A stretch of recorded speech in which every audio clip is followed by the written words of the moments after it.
When cryptocurrency adoption accelerated across Africa, it wasn't driven by hype alone. It was driven by necessity. Remittance, inflation, cross-border payments, limited access to stable financial systems. Crypto became practical. But as adoption increased, so did something else. Scams adapted, and the uncomfortable reality is that most losses across Africa have not happened because exchanges collapsed overnight. They've happened because users were manipulated in very specific ways. If you look at reports from Nigeria's EFCC, South Africa's FCC, and Ghana's Economic and Organized Crime Office, over the past few years, a consistent pattern appears. The majority of cases involve impersonation, fake investment schemes, social engineering, and emotional persuasion, not technical hacking. So instead of talking about stay safe in theory, let's walk through what has actually happened in this region and what those accidents reveal. One of the most common scams targeting Binance users in Nigeria and Ghana over the past few years has been fake support impersonation on social media. A typical scenario looks like this. A user tweets publicly about a transaction delay, and within minutes, accounts using Binance logos reply and ask the user to send them a DM. These accounts often copy the brand's profile image and the usernames that differ by one character from official handles. And once in direct message, the scammer asks for screenshots, verification codes, or claims the accounts need manual validation. Several Nigerian crypto communities have documented cases where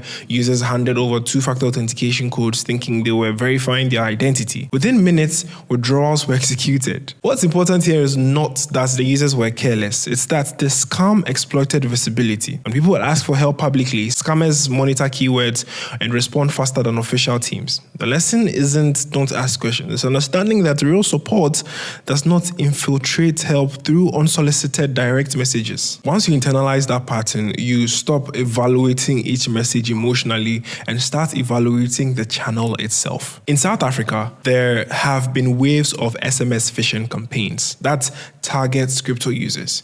Now, messages claimed that accounts were frozen due to suspicious activity and included phone numbers to call immediately. Some victims called the number listed, believing they were speaking to exchange representatives. The agent then walked them through verification steps, which involved sharing login details or credentials and authentication codes. The psychological structure of this scam is fascinating. The attacker introduces urgency, then offers reassurance. Now, once fear is triggered, authority is presented as the solution. But in most cases, had the user simply opened the Binance app or the account directly instead of responding to the SMS, they would have seen no issue with the account. This highlights something subtle but powerful.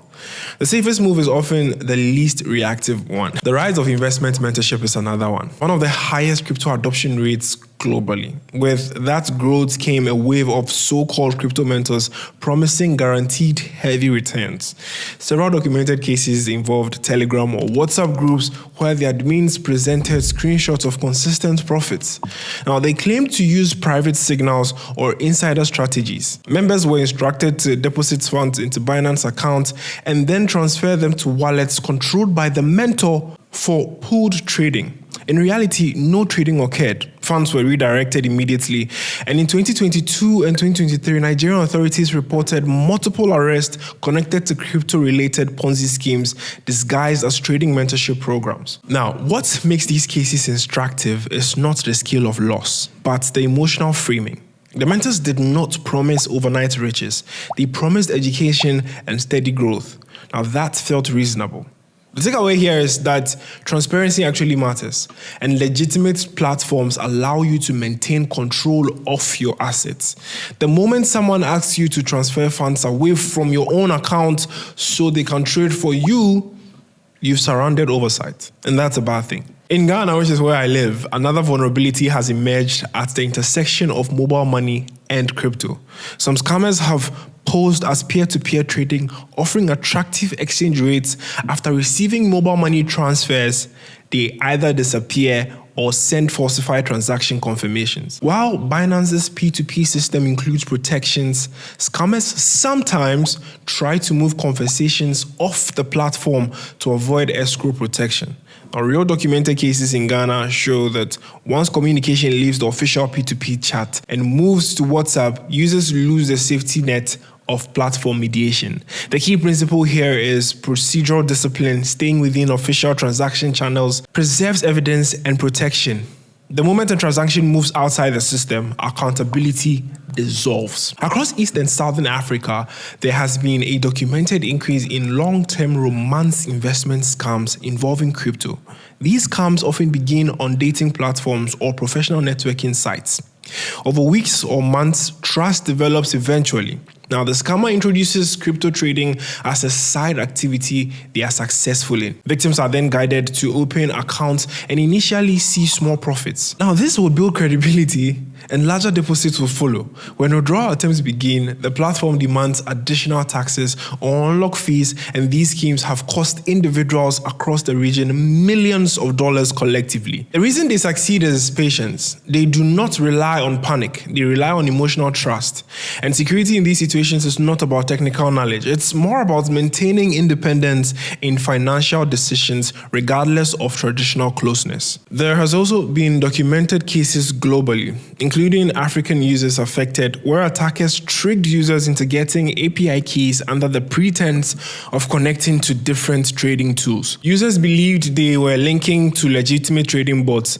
Instead, attackers used the API access to execute malicious trades or drain accounts. Now, this illustrates something important. Not all threats involve passwords. Access permissions themselves can be exploited if granted carelessly.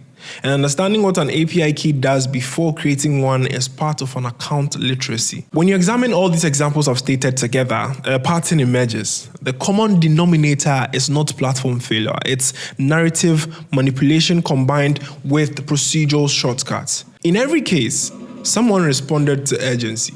Someone moved communication off official channels. Someone transferred control of assets. Someone skipped verification under pressure. And in nearly every case, a brief pause could have altered the outcome. So security is not about suspicion of everything. It's more about slowing down moments that feel accelerated. If you want to stay safe on Binance in Africa or anywhere, your protection does not come from memorizing features. It comes from cultivating habits rooted in real patterns we've just examined. When someone contacts you first about your account, verify independently. When a transaction is large, test small amounts first. When a platform or mentor promises steady profits with no visible downside, examine the incentive structure. And when urgency appears, widen the time gap before acting. These behaviors sound simple, but real-world cases show that they are often ignored in moments of pressure. The difference between a secure user and a vulnerable one is rarely intelligence. It's usually the tempo. Crypto adoption across Africa is growing because it solves real problems. But with growth comes adaptation from those who exploit attention and optimism. Staying safe on Binance is not about fear. It's about awareness shaped by evidence. So when you understand how scams have actually unfolded, especially in Nigeria, Ghana, South Africa, and Kenya, the patterns become very visible. And once patterns become visible, they become avoidable. Longevity in this space does not belong to the fastest mover. It belongs to the most deliberate one. Thanks for watching. Don't forget to share, like, and subscribe.